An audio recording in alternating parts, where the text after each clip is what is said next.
நீங்க ஒவ்வொரு தடையும் 2000 3000 செலவு பண்ணும்போது இல்லை 5000 செலவு பண்ணும்போதோ கண்டிப்பாக அதை விட ஜாஸ்தி தான் நீங்க செலவு பண்ணிக்கிறீங்க. அதை கிளியர் பண்றதுக்கான வீடியோ தான் இது. ஒரு இடம் வச்சிருந்தேன் சார், நான் 50 லட்சத்துக்கு வித்தேன் சார். இன்னைக்கு 3.4 கோடி ரூபா சார் வேலை. அதை மட்டும் வச்சிருந்தேன் நீங்க ராஜா சார். நானு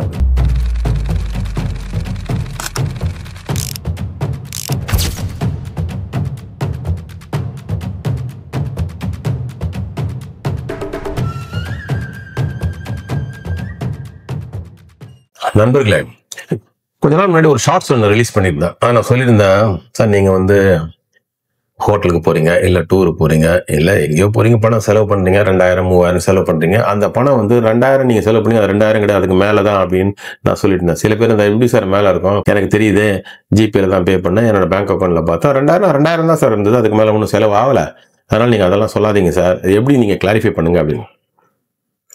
கரெக்டான கேள்விதான். ஆனா உண்மை என்னன்னா, நீங்க ஒவ்வொரு தடையும் 2000 3000 செலவு பண்ணும்போது இல்லை 5000 செலவு பண்ணும்போதோ கண்டிப்பாக அதை விட ஜாஸ்தி தான் நீங்க செலவு பண்ணிக்கிறீங்க.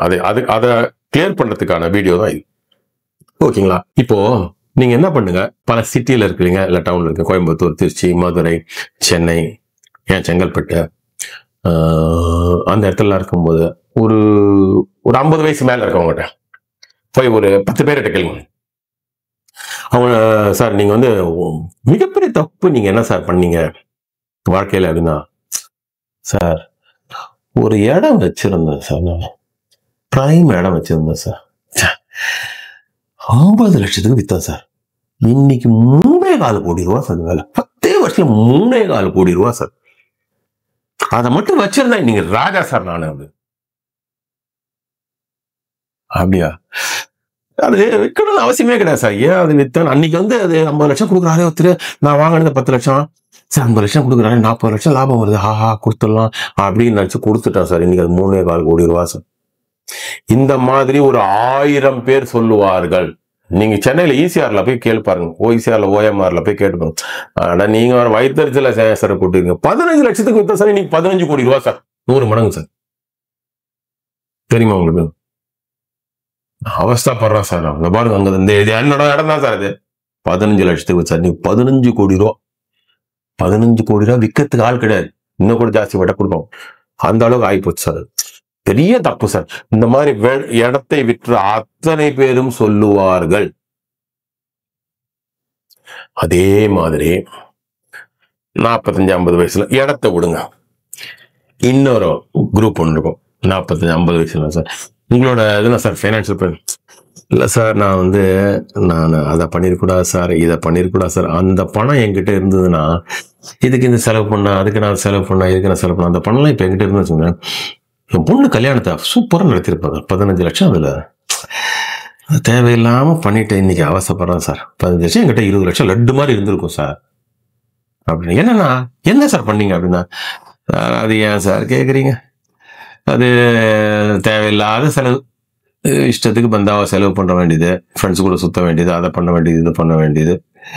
இன்னைக்கு யோசிச்சு பார்த்தா அந்த செலவெல்லாம் நான் இன்னைக்கு பண்ணாம இருந்தா இன்னைக்கு என்கிட்ட இவ்வளவு லட்ச ரூபா பணம் இருந்திருக்கும். புரிந்து கொள்ளுங்கள், அதுதான் உண்மை. உங்களோட 30 வயசுல இல்ல 25 வயசுல, ஏன் 35 வயசுல கூட இந்த சித்தாந்தம், அதான் இந்த கான்செப்ட் புரியாது. ஆனா 50-55 வயசு வரும்போது புரியும். கண்ணதாசனுடைய ஒரு பாடல் இருக்கு, நாளும் நடந்து முடிந்த பின்னால் நல்லது கெட்டது தெரிந்ததடா. இதெல்லாம் முடிஞ்சது அப்புறம் இதுதான் நல்லது, இதுதான் கெட்டது, என்ன பிரயோஜனம்? அதனாலதான் நான் இப்பயே சொல்றேன், 30 வயசுல நீங்க உஷாரா இருங்க. நீங்க இன்னைக்கு செலவு பண்றீங்க இல்லையா, இந்த செலவு பண்றது வந்துட்டு 10,000 ரூபாய் செலவு பண்ண வேண்டிய இடத்துல 5,000 ரூபாய் செலவு பண்ணிட்டு மிச்சம் 5,000 ரூபாவை நீங்க இன்வெஸ்ட் பண்ணீங்கன்னா அந்த 5,000 நாளைக்கு 10,000 ஆகும், 15,000, 20,000 ஜாஸ்தி ஆகும். அப்ப யோசிச்சு பாருங்க, இன்னைக்கு நீங்க 2,000 ரூபாய் செலவு பண்ணீங்க, போக வேண்டியது கடையில பார்க்க வேண்டியது ஆஃபர், ஒண்ணு 2,000 சார் ரைட், ஒரு 4 ட்ரெஸ் வாங்க. ஏற்கனவே இப்ப 100 ட்ரெஸ் இருக்கும் வீட்டுல சும்மா கிடக்கு. சாரி 1000 சாரி இருக்கும், நல்லா இருக்குங்க, 5,000 ரூபா தான் வரும், 10,000 ரூபா இருக்குது, 5,000 ரூபா கிடையாது, சரி 2 வாங்க. இந்த மாதிரி புதுசு பார்த்தா அன்னைக்கு வீட்டுல 25,000 ரூபாய் பில்லு போச்சு. அந்த 25,000 ரூபாய் நீங்க நினைக்கிறீங்க 25,000 போனா போதும், என்கிட்ட பணம் இருக்கு. அந்த 25,000 ரூபாய் நீங்க இன்வெஸ்ட் பண்ணிருந்தீங்கன்னா 5 வருஷம் பார்த்துட்டு 50,000 இல்ல 1 லட்சம், பல வருஷம் பார்த்து பார்த்தா 1 லட்சமா போய் நிற்கும். அப்ப நீங்க 25,000 ரூபாய் நீங்க செலவு பண்றீங்க, கிடையாது. 1,00,000 நீங்கள் செலவு செய்கிறீர்களா, அது 25,000 நீங்க இன்வெஸ்ட் பண்ணியிருந்தீங்களா, அது 1,00,000 மறுபடி மாற பாசிபிலிட்டி இருக்கு, கண்டிப்பா இருக்கு. அப்ப நீங்க 25,000 செலவு பண்றீங்க, 1,00,000 செலவு பண்றீங்க. அந்த 1,00,000 50 வயசுல உங்க பல விஷயத்துல காப்பாத்தும். அந்த அந்த 1,00,000 வந்துட்டு நீங்க 50 வயசுல 55 வயசுல உங்களுக்கு வரும் இல்லையா, அன்னைக்கு இந்த மாதிரி பல செலவுகளை நீங்கள் குறைத்து இன்வெஸ்ட் பண்ணிட்டு இருந்தீங்கன்னா அங்க பார்த்தா லட்டு மாதிரி 20-25 லட்சம் ரூபாய் வந்து நிற்கும். ஏன் அந்த 20-25 லட்சம் பக்கத்து வீட்டில் வச்சிருப்பாரு, அது 20-25 லட்சம் சார் நான் செலவே பண்ணல, செலவு பண்ண சார், நான் இல்லைன்னு சொல்ல மாட்டேன், வாழ்க்கையெல்லாம் என்ஜாய் பண்ணேன், ஆனா ஒரு லிமிட்டோட தான் நான் பண்ணேன். அவர் மாதிரி புசு புசுன்னு நான் செலவு பண்ணல, செலவு அந்த மாதிரி செலவு பண்ணிட்டு இருந்தேன்னா எனக்கு இந்த 25 லட்சம் ரூபாய். அவர் பாருங்க புதுசு புதுசு எல்லாரும் செலவு பண்ண கேட்டா, நான் அன்னைக்கு வந்து இந்த டூர் தேவையில்லாம டூர் போனேன், பைக் வாங்கினேன், 1,00,000 ரூபாய் பைக்கே எதுக்கு நான் 2,00,000 ரூபாய் பைக் வாங்க, அந்த 1,00,000 ரூபாய் சும்மா பேச ஒரு பிரயோஜனம் கிடையாது. அப்புறம் வந்து வீட்டுக்கு ட்ரெஸ் வாங்குறது, பீஸா வாரத்துக்கு ஒரு தடவை பீஸா ஆர்டர் பண்றது, அதை பண்றது இதை பண்றது எல்லாத்தையும் பண்ண அந்த பணத்தெல்லாம் நான் இன்னைக்கு இன்வெஸ்ட் பண்ணிட்டு இருந்தேன்னா இன்னைக்கு எங்கிட்டயும் அதே மாதிரி 25 லட்சம். ஸோ அன்னைக்கு நான் வந்து 25,000 ரூபாய் செலவு பண்ணேனே, அந்த 25,000 நான் இன்வெஸ்ட் பண்ணது இன்னைக்கு என்கிட்ட இவ்வளவு பணம் வந்திருக்கும். அந்த 25,000 பல 25,000 பல 10,000 பல 5,000 எல்லாம் சேர்ந்தா போல பாத்தீங்கன்னா 50-55 வயசுல 25 லட்சம் இல்ல 30 லட்சம் இல்ல 50 லட்சம் எவ்வளவு பேர் லட்சக்கணக்கில் அந்த பணம் நிற்கும். நாளைக்கு பொண்ணுக்கு கல்யாணத்தில் இருக்கும்போது இந்த பணம் உங்களை காப்பாற்றும். புசு புசுன்னு செலவு பண்றீங்களா, நீங்க நினைக்கிறீங்க நாளைய நாளும் இதே மாதிரி நல்ல நாளா இருக்கும், நாளைய நாளும் இதே மாதிரி எனக்கு வேலை சுமூகமா இருக்கும், நல்லா இருக்கும், பிரச்சனை கிடையாது, இதே சம்பளம் நடக்கவே நடக்காது, தெரியவும் தெரியாது. நாளைக்கு ஏதாவது பிரச்சனை ஆகி போச்சுன்னா, அதனாலதான் நான் சொல்ல வரேன், இந்த பணம் நீங்க நினைக்கிறீங்க 2,000 3,000 5,000 நீங்க செலவு பண்றீங்க, கிடையவே கிடையாது. 5,000 நினைச்சீங்கன்னா அது நாளைக்கு 10,000 20,000 25,000 மாறக்கூடிய ஒரு சூழல் இருக்கும். இதை நீங்க இன்வெஸ்ட் பண்ணிட்டு இருந்தீங்கன்னா அப்போ நீங்க செலவு பண்றது 5,000 இல்ல 25,000. இப்ப இந்த சித்தாந்த கான்செப்ட் உங்களுக்கு புரியுதா? புரிஞ்சா உங்களுக்கு சூப்பர். ஏன் தெரியல, அப்போ இன்னைக்கு 5,000 ரூபாய் செலவு பண்ண 10 ரூபாய் யோசிப்போம். அப்பா 5,000 ரூபாய் நான் செலவு பண்ணது, நான் 25,000 நான் செலவு பண்ணேன். ஆனா இந்த 5,000 ரூபாய் செலவு, ஆனா என்ன பண்றது, ஹோட்டலுக்கு போய் தான் சரி 5,000 எதுக்கு நான் தாஜுக்கு போறேன், லோக்கல் சாதாரண ஹோட்டலுக்கு போறேன், 1,000 ரூபாய் மேட்டர் முடியும், மிச்சம் 4,000 நான் இன்வெஸ்ட் பண்றேன். அந்த 4,000 நாளைக்கு 8,000 10,000 20,000 போய் நிற்கும், பெரிய அமௌண்ட் லட்டு மாதிரி வந்து அந்த பணம் எனக்கு நாளை பெரும் பிரச்சனையில வரும்போது அதை காப்பாற்று.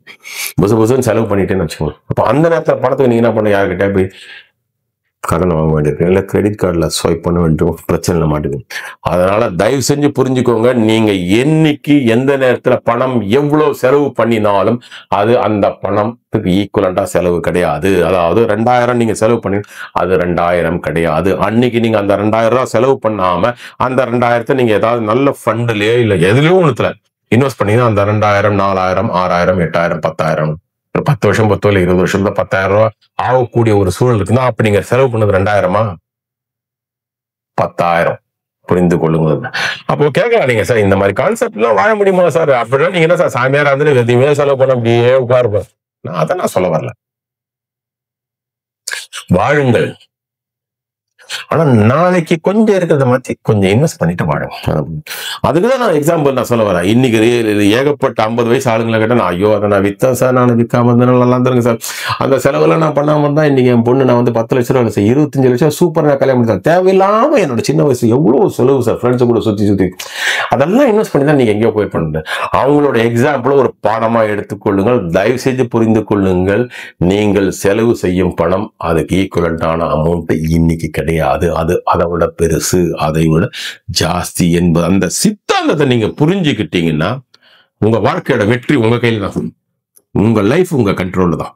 பணம் ஒரு தாரக மந்திரம், நம்ம விட்டு போகாம பாத்துக்கணும், அது மல்டிப்ளை ஆகும். அதுக்கு செலவை குறைத்து இன்வெஸ்ட் பண்ற மாதிரி பக்காவா பாத்துக்குவோம். ஏதாவது இந்த விஷயத்துல உங்களுக்கு டெஃபினட்டா டவுட் ஏதாவது இருந்ததுன்னா கமெண்ட்ஸ் காலத்துல போடுங்க, நான் கிளாரிஃபை பண்றேன். ஓகேங்களா? நன்றி, வணக்கம்.